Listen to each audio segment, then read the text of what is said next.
In 2012, there was an attack on the Saudi oil giant Saudi Aramco and other companies in the region. The hacktivist group, the Cutting Sword of Justice, took immediate responsibility for the attack and then promptly disappeared. What was left behind were infected machines at Saudi Aramco. All of them had their hard drives wiped clean by the Shamoon malware. Shamoon is known as a wiper, and like Caddy Wiper or 00, Isaac Wiper, Kill Disk, and Meteor, to only name a few, wipers not only infect the hard drives, they write over the hard drives with ones and zeros so that the data can never be recovered. Wipers have been used by Russia, Iran, North Korea, and other bad actors. Some of the most recent attacks have been launched by Russia during its invasion of Ukraine. Imagine critical infrastructure systems wiped of their data, their operating systems. That's what happened to Saudi Aramco. Oil rigs were shut down because the systems were wiped clean. Clearly, this has the potential to be devastating. But what if the security controls you have in place today could be turned against you? That feature that not only isolates malware on your system, but also removes that malware, what if that could be turned and used as a weapon against your enterprise? Or that cloud-based backup system that is designed to delete old copies, what if it deletes all the copies instead? This is a story of how a researcher turns commercial and commonly used EDRs and cloud-based backup systems into wipers against the very data that they're designed to protect. I'm Robert Famosi. This is Error Code.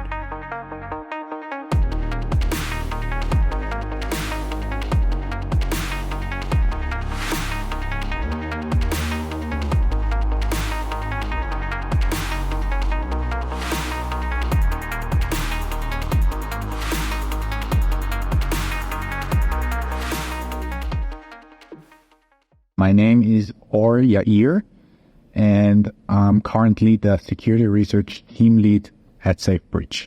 I met Or at Sector 2023 in Toronto, and he had not one, but two presentations. The first talk, Aikido, turning EDRs into malicious wipers using zero-day exploits, was also presented at Black Hat Europe earlier in the year. Or's second talk at Sector 2023 is entitled OneDrive, Double Agent. Clouded OneDrive turns sides. That talk takes the idea of the first, that security tools can be turned against you, and applies it to cloud backups. Both talks were based on research Or did on behalf of the company SafeBreach. SafeBreach is a BAS company, which stands for Breach and Attack Simulation. Basically, Breach and Attack Simulation is, you can think of it, for starters, like some sort of automated pen testing, one that is really powerful. So instead of continuously validating yourself manually with writing exploits and running the whole thing on your own, we create a huge playbook of attacks, which is created by our research teams. And then it lets you the ability to keep validating yourself against these attacks in your organizations continuously. You can schedule some of them.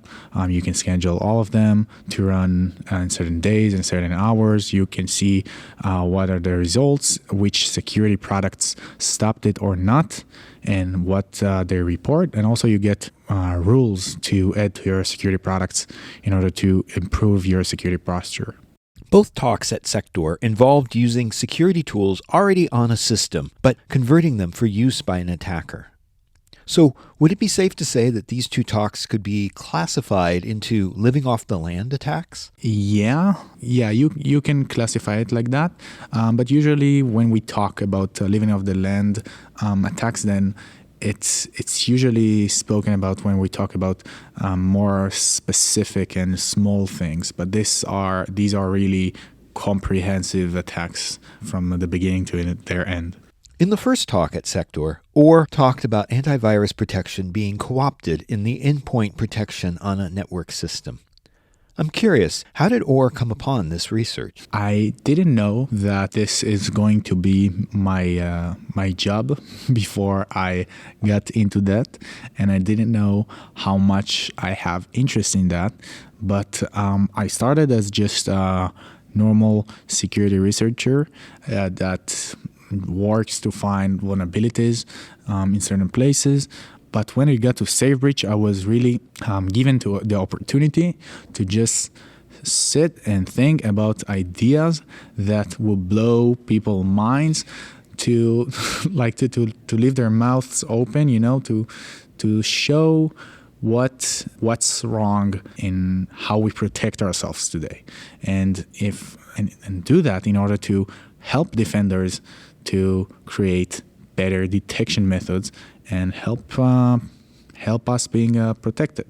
So in both cases, I just said, okay, I want to take something which is considered to be very known and very normal to deal with, I would say, like EDRs and antiviruses have proper detection and prevention methods against wipers and ransomwares. But I wanted to show how the way we think today might not be the only way. And my way of thinking was always what I can maybe use, but nobody suspects that somebody will use it. Nobody looks at that way. I'm curious whenever I hear security products themselves have vulnerabilities. Like, didn't the company, a security company, check its own products before releasing them into the wild? First of all, I'm not sure that I would say like if maybe we shouldn't accept the protection platforms.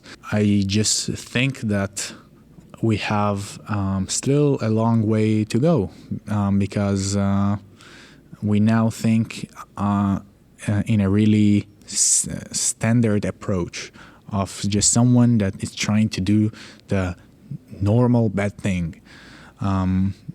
But I've shown that we can that the bad things can be done in not normal ways too. I'm just wondering if it's more that the products themselves are doing what they should be doing, what they were designed to do, and now an attacker's coming in and having them co-opt to do other things. Yeah, we need to be aware of that, rather than just accepting that the EDRs are doing everything that they can on our defense. Before we get into that, what's Or's definition of wiping versus deletion? There's a difference. When we delete something in an operating system, and for instance, if we'll talk about Windows, then what happens is that an API call, for instance, when we delete a file, we call the delete file API call. It is being called, and then the handler for that call in the kernel is being called as a result. Then the kernel goes to a certain place on the hard drive that is called MFT, which stands for the master file table in the NTFS file system. And in this table, the kernel marks a certain entry as free. Now, this entry is only a pointer to the actual file content.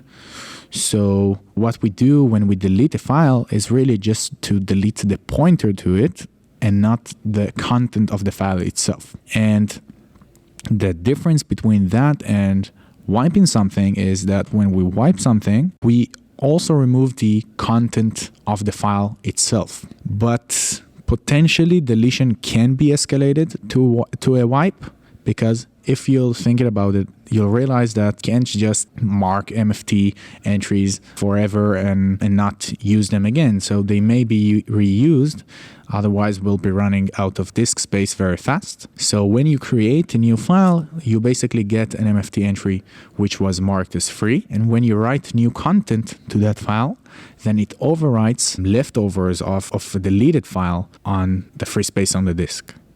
You may be familiar with scrubbers, like the ones that put ones and zeros over a file that's been deleted so that it can't be recovered. Is that what he's talking about? Yeah, that's the difference between deleting and wiping, because you need to delete the content itself. So a wiper, it's much more dangerous in that it uses a trusted entity on the system, and in this case it's EDR or AV, to complete its malicious actions by proxy. For this demonstration, OR used the Aikido wiper. And what it is doing, it's using the EDRs and AV to help you accomplish your goal of wiping the data off a given drive. Basically, EDRs do not have the functionality to wipe files because, as we just mentioned, in order to wipe files, we need to really overwrite the data itself. But they do have the ability to delete files. And as I said, it can be escalated to wipe things. So I realized that very standard feature in any antivirus or an EDR, I think the most basic one that we trust a lot and we never question is the feature that just deletes malicious files. And while this is good for us, it's a very powerful ability. And that is the exact ability that a wiper will be very happy to have. So I set a goal to see if I can somehow use that powerful ability. According to OR's blog post, there are two main events when an EDR deletes a malicious file. First, the EDR identifies the file as malicious, and then deletes the file. It's the in-between these two events, using junction links, that might be able to point the EDR towards a different path. These are called time of check-in and time of use vulnerabilities. So, how do you start by creating a malicious file? This is not very difficult because when we talk about static signature-based detection, which is, I guess, what you're talking about, like when EDRs or antiviruses look at a file, determine if they have a signature that says, okay, this is a malicious file. So this is good against the common attacks that are not targeting us specifically and are not necessarily trying to bypass something and are just being spread in the world by evil people. Then most of these protection methods can be pretty easily bypassed. So, for example, as part of the attack flow that we'll probably get into soon, we need to create a malicious file. And that means that we need to have this content somewhere. So you would ask, okay, so if as part of the exploit, the wiper needs to have the content of a malicious file which is about to be created, then that content is probably embedded in the code of the wiper itself too. So how come it's not detected when the wiper is first deployed before it actually exploits the vulnerabilities? So this was actually very easy to bypass. All that I needed to do is just to place a variable in a wiper that does hold the contents of a malicious file, or just the ACAR test file, which is a file that antiviruses in EDRs are obligated to delete. All that I needed to do is just to XOR every byte in the malicious of the malicious file with just some random value, and then when I really want to create the malicious file, just XOR it back with the same value, and then I have the content. So no EDR can guess that some random buffer that doesn't mean anything because it was XORed with a random value is actually a malicious file. Let's just say, as an unprivileged user, I want to delete a .sys file, which is a driver contained inside the directory c/windows/system32/drivers. Of course, as an unprivileged user, I can't delete that file. But I can create a special path that is very similar to the path that I want to delete, with one main difference. Most of the path is contained inside a directory that is under my full control as an unprivileged user.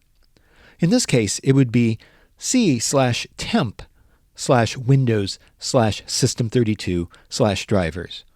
And I created the .sys file at this location. Since it's important, I asked OR to define the difference between the different links and why that's so important. In the NTFS file system, we have three types of links. We have symbolic links, junction points, and hard links. Symbolic links are basically kind of a file that keeps a pointer to the file that it targets. So It's a pointer to a certain file. It can be either a directory link or a file link. But junction points are not like a pointer to the original file, but they are an extra pointer to the actual content. So it's not two stages, it's just one, immediately to the content itself, just like hard links. This is the raw difference between them. But when it comes to vulnerabilities and permissions to create them, then it is known that symbolic links have been the cause for a lot of vulnerabilities in the past. And so Microsoft did create a user right, which is given only to administrators by default for creating symbolic links. That user right is called the Create Symbolic Links user right. But junction points are just allowed to be created with no special permissions. And junction points work exactly the same like a local directory symlink. In their insides, they work a little bit differently, but when you use them, you're just directed to the folder that they point to. So it made my life easy that junctions do not require these special permissions. So the Akito wiper, it executes its malicious actions using the most trusted entity on the system, the EDR. Yeah, so I wouldn't say that it's a vulnerability. Usually when you exploit something, then you exploit a vulnerability. I would say that it's just a feature which is not considered by Microsoft yet to be not safe, to be risky. So they didn't set up proper, I think, permissions to use that. So I can just use it. Like in older times, all symbolic links didn't require special permissions as well. But at a certain point, they came and said, "Okay, we need to have it because it's the cause for many vulnerabilities." So is Akito a fileless attack? No, so it's not a fileless attack. When you run a fileless attack, you just don't have any file from the attacker present on the computer. It's just an attack that does not touch its target files on its own, and it triggers the EDR and the antivirus to do that instead. Right. So Or is turning it on itself. In his second talk, he talked more about storage systems in the cloud. I wanted to find a program that is fully legitimate for doing mass file operation, but in the same time, it can be influenced by something that cannot be traced back to me, the attacker, that I triggered the file operation. So I just started thinking which programs can function as such a double agent.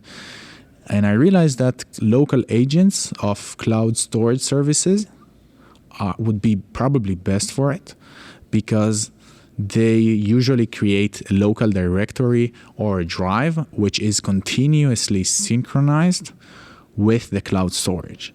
So that means that on the one hand, they are considered legitimate for continuously changing files on the machine, on the local machine, because they need to always be synchronized with the files on the cloud.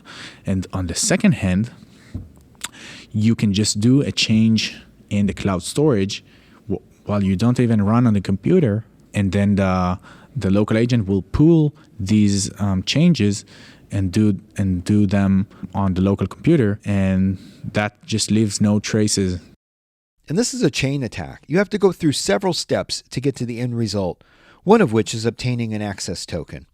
I wanted to empty the recycle bin from files that I first encrypted and then deleted, because as part of the attack flow, files are being uploaded to OneDrive, and OneDrive has a file versioning feature that saves 500 previous versions of files, and I knew that if I leave these versions there, then a victim could just recover using these versions. So I needed to get rid of them, and the only way was to first delete the encrypted files on the cloud storage and then empty the recycle bin.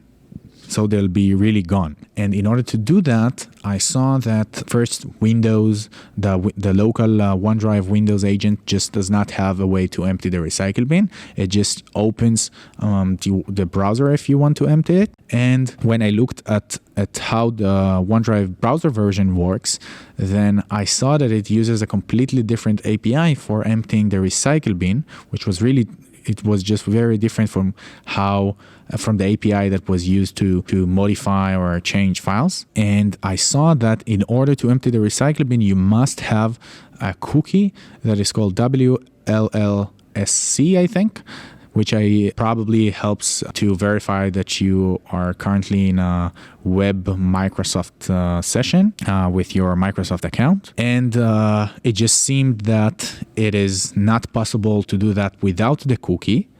And I could potentially steal the cookie from the browser's cookie file, but this is an action which is very well known in endpoint protection platform really monitor for it. And it could not be a part of a fully undetectable attack. So instead, I went into the mobile OneDrive app in Android because I knew that mobile apps don't tend to use cookies. And in addition, it is sometimes considered a poor experience to open a web view or a web browser in the app. So I thought that it might be good to check there because maybe it doesn't use the cookie. Maybe there is a different API. So I went into the Android app. I saw that I can really empty the recycle bin from the app itself without any browser or web view opening. And then when I checked the actual HTTP requests, I saw that it really does not use the cookie, and instead it does not use the result having the cookie, but that is less relevant. In the end, if you empty the recycle bin from the web browser, you need to cookie. But with the flow of the HTTP request from the Android app, what you need is only the access token that I was able to steal from OneDrive's logs on Windows. So that basically meant that with the same access that as an attacker I had to encrypt files and delete them in the first place, I could also empty the recycle bin, which is meant to be a security feature, which is an anti-ransomware feature. So that really didn't make sense. So wait, so every file has 500 previous versions associated with it. And you first go in and you wipe all that out, and it goes into the recycling bin. Then you have to empty the recycling bin. There's nothing then that someone can do to recover those files. So basically, this attack can be done in two ways. It depends on how you really want to invest in the fact that the files will really will not be recoverable.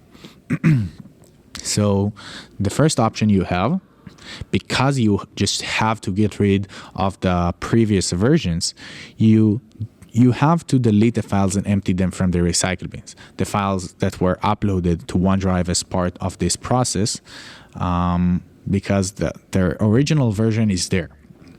So this is a process that you must go through. But then if you just keep it like that, then all of the files are gone, and this is just a wiper attack. So you can use it as a wiper attack too, but if you want it to be a ransomware, then the only difference is that you present the encrypted files to the victim. So in order to do that, you need to just upload the files back to the same directory in the cloud storage, which means that they are then also coming back to the same local directory on the computer. This is why you need to delete the files. But the first stage of the attack, which you first just encrypt the files from the cloud storage before you even deleted them and emptied them from the recycle bin, is because of the fact that we want to make sure that the files are really not recoverable from MFT entries which were marked as free.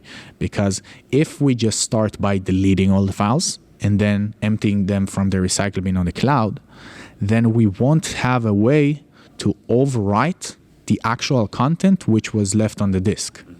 But if we start with just encrypting them, then we overwrite the content which was there. Potentially, we can also not encrypt them, just download them to the attacker's computer, do the encryption there, but on the first stage, just write random data to the files before we delete them. So there's a nuance here. There's the wiper, which is a malicious attack, and you cannot recover its data. And then there's the ransomware, where I'm understanding that there's a lot of value in extorting the secrets contained within the data. This is really, I think, the more strategic and psychological side of the things, If we're talking about both attacks, potentially they both can be altered to be wiper or ransomware. You can change them because if you can run a ransomware in the way that I showed, and you start with initial access on the target computer, then it means that you can also potentially just download the files that you're going to wipe first, then have them just in your computer and have the wiper runs and do all of the wiping, and then just upload the files back to the victim's machine as encrypted. And you can do that with the OneDrive ransomware, like I mentioned before. You can turn it to be just a wiper and not show the victim the encrypted files. So yeah, I think that the part extorting or not is just depends on the actor, depends on the goals. I guess I'm thinking of something like the Shamoon wiper, which was purely malicious. It destroyed so many machines for Saudi Aramco. Yeah, so wipers usually by definition are meant to just do damage, This is the difference between a wiper and a ransomware mostly. Yeah, I would guess that if it was not meant to be purely malicious and just do damage, then they would probably design it like a ransomware instead. So Or mentioned shadow copies. Can you explain that concept a little bit? Just like you have previous versions of files in OneDrive, you have a feature built into Windows that is called shadow copies. Basically, you can create a shadow copy for a volume on your hard drive, and then in a sophisticated way stores previous versions of files from the moment that you took the shadow copy. So if files were wiped or got encrypted, then you can just restore a previous version of the files that were gone. So, of course, ransomware and wipers usually want to delete shadow copies. Okay, so the user would know about that. They're not really shadow. It's just like, it's kind of a known secret. It's not a secret. I think the shadow copies, like the word shadow is there because of the way it works. And yeah, it's just its name. But is that the target of an attack? Do you want to delete those? Yes, you can just think of it as a backup. So you want to delete all backups so the victim won't be able to recover. I'm wondering if there are any limits on your proof of concept here. I'm thinking that an organization may have petabytes of data. Would this scale? It really, really depends on the setup, on the situation, the internet speed, because yeah, eventually, if we're talking about the OneDrive ransomware, which I named Double Drive, then you do need to go through the process of first waiting for OneDrive to upload all the target files to the cloud storage, and then after deleting them from the attacker's computer, upload them back again. So it's probably not take a moment, but if the setup has good internet connection, then you can reach a lot of content in each endpoint. Also, when we're talking about an organization, and when you say petabytes, it's not petabytes in each computer. So if we're talking about the whole organization, then if we're talking, let's say, I'm just throwing a number here, but like 1,000 computers, then in each computer we have OneDrive, which will do all the uploadings in the same time. So it's not really about how much data is in the organization, but more how much data is in the computer. Okay, that's fair. So we've talked a lot gloom and doom here. What is some of the positive takeaways that we're supposed to have from these two talks?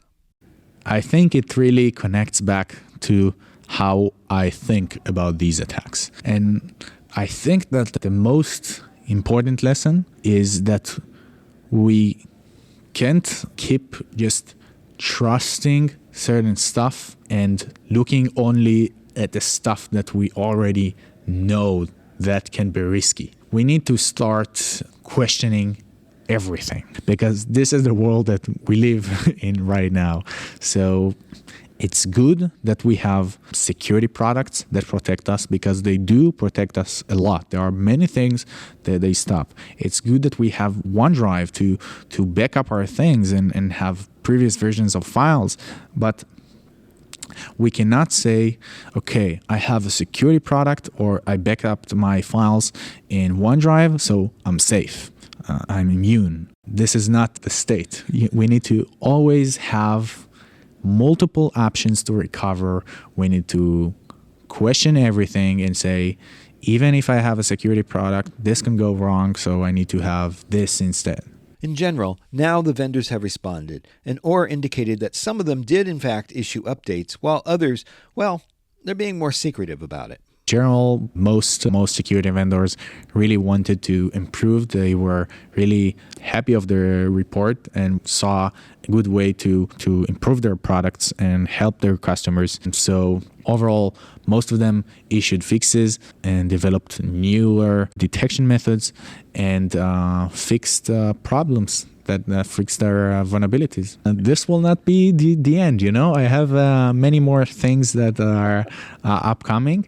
Now it's the next things that I'm working on are not in the exact same area. It's not, again, using something standard and legitimate to do bad things, but you'll be hearing.